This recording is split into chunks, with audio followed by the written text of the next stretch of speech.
the US corporations know one thing, it's their absolute charm at romancing China. And well, the Chinese Communist Party is equally in love, if not more. Transnational companies and their knack for profit maximization seem to transcend everything, even the biggest geopolitical crisis that could trigger the Third World War, headed by the US and China. While the Biden administration struggles to repair its diplomatic relation with Xi Jinping, the US corporations have their romantic trajectory set. In this video, we're breaking down the geopolitical mess between China and US corporations, why American CEOs can't get enough of China, the role of growing Chinese markets, and Taiwan's domination of semiconductor chips. Before we begin, make sure to like this video and subscribe to our channel.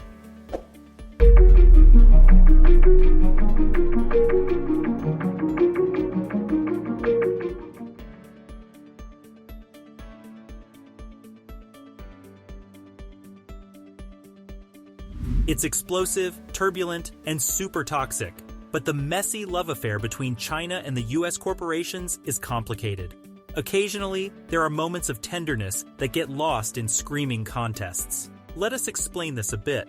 For decades, the Chinese Communist Party has done its best to hold on to the US corporations for precisely two reasons: their mutually exclusive benefits for each other and the huge leverage point for the White House. When China started to open its door for big manufacturing operations, it was hard to gauge its success in the US markets. But as it stands today, major American conglomerates love China for its industrial capacity and cheap operations. We'd get more into the mutually exclusive benefits later in the video, because the discussion of this messy love affair takes a tipping point in the geopolitical turmoils of the US and its economic rival China.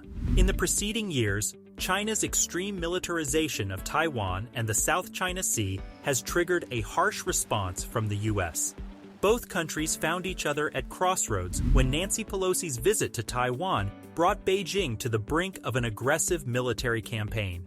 China's claim over Taiwanese authority has imposed great challenges on the pro-democratic stance of Washington. And if that wasn't enough, China's overwhelming support to Russia in the Ukrainian War has extracted a harsh response from the Biden administration. As far as the US is concerned, Xi Jinping is an accessory to Putin's war crimes. In the status quo, Washington has accused Beijing of providing lethal military aid to Moscow to further fuel its campaign in Ukraine. In 2023, we saw China initiating a new epic of spy war in the US. Almost a year into the war in Ukraine, the US Air Force shot down a Chinese spy balloon off the coast of South Carolina. The balloon was hovering across the sensitive military zones of the state, and a thorough report of the spyware's residual revealed something shocking. The balloon was transmitting real-life footage and info back to Beijing, and today, China has joined hands with Russia, South Africa, India, and Brazil to push for a global de-dollarization effort, implicating the US currency to huge volatility. This long rundown of the US-China geopolitical situation tells us something interesting, and it's extraordinary. Despite extreme tensions between these two actors, US companies have a great affinity with China. One simply cannot function without the other. And while the US has its own tussle in this context, it can't really cross the strong lobbying of corporations. After all, both Democrats and Republicans rely on that court money to fund their expensive election campaigns. China is well aware of how US corporations have a huge sway on public opinion and their politicians, and that's how it keeps its business alive. Even in its worst of times, with the US government, China loves corporate America, and corporate America loves China back. Enjoying the video so far? Hit the like button and subscribe to our channel.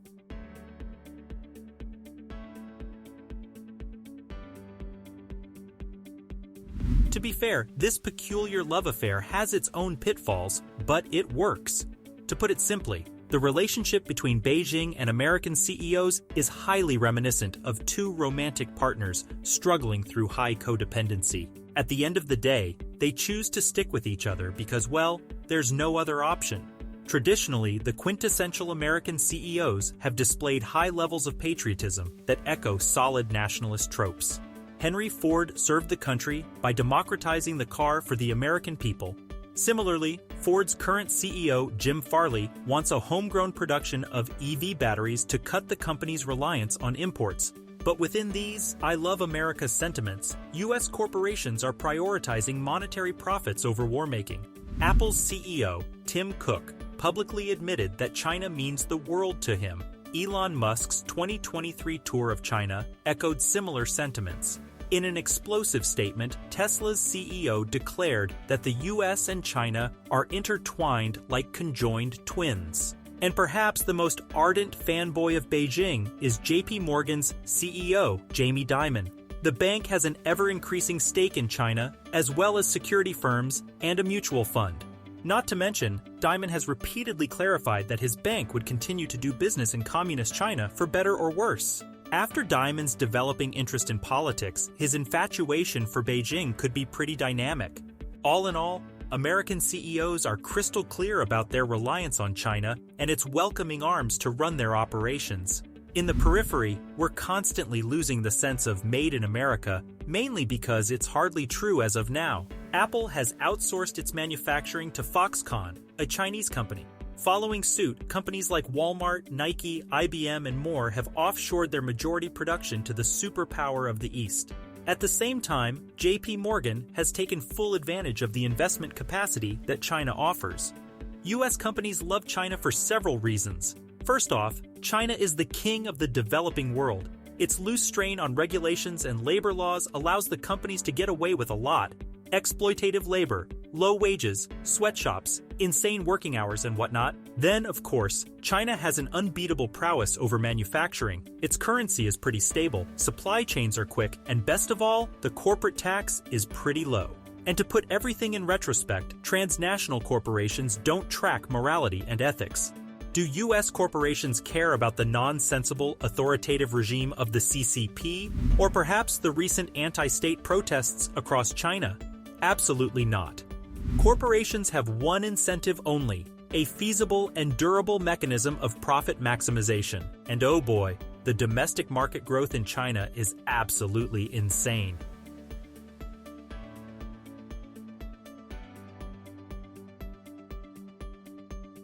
Keeping China's manufacturing capacity aside, U.S. corporations have another major incentive to continue their operations in the communist regime. You see, the Chinese population has a knack for consuming American products. The specific cultural framing puts U.S. goods as a bougie, trendy, and the ultimate display of wealth. Plus, the quality is top-notch compared to homegrown Chinese exports, at least.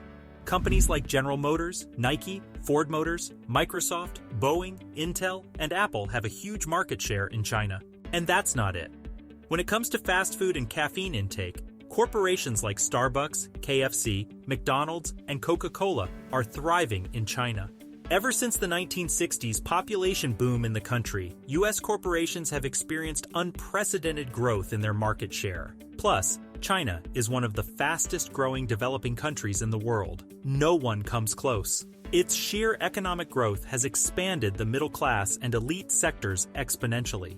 These particular factions in communist China have all the means to afford the hefty price tags attached to American products. But of course, like in every romantic relationship, there's a give-and-take dynamic here too. Sure, it's a bit disproportionate as China holds two things very dear to U.S. corporations, but it would make do. Other than a huge domestic demand in mainland China, the country also has Taiwan under its influence. And this is particularly important because as it stands today, Taiwan is the biggest exporter of the semiconductor chips that the U.S. corporations absolutely need. It's true that on a certain level, Taiwan Semiconductor Manufacturing Company, or TSMC, is autonomous in its dealing with the United States of America. What you don't know is that the Taiwanese government has the largest stake in TMSC, leaving it super vulnerable to Chinese military bullying. It's a delicate balance at best, but here's the thing. China has everything it needs to disrupt America's accessibility to the Taiwanese semiconductor chip supply chain. And if that happens, the U.S. economy would go through a recession of its own kind. Today, semiconductor chips are America's fourth largest import. And it makes sense because, well, the country's entire aerospace and defense industry heavily relies on TSMC rolling out those super effective chips that only it can make. After the artificial intelligence boost in the US, these chips are super important for companies like Nvidia, Microsoft, Tesla, Apple, and so on. It's absolutely perplexing for sure. Of course, it's not ideal for the US to rely on Chinese-controlled Taiwan as the biggest feeder of its economy. But hey, despite Biden's hustle to kickstart homegrown production of the chips, the country is miles away from TSMC's progress. And as the Taiwanese company pushes for aggressive expansion in the US, we're looking at more and more companies relying on foreign chips. Not to mention, China is also rapidly expanding into the semiconductor chips market. And yep, it's faster than America's development for this key ingredient of technological advancement. If somehow Chinese companies surpass TSMC's expertise with the chips, we're certain that the economic cooperation between American companies and China will take a new turn. After all, in this romantic tale, there's no way out. Found this video insightful? Give us a like and subscribe to our channel for more content like this.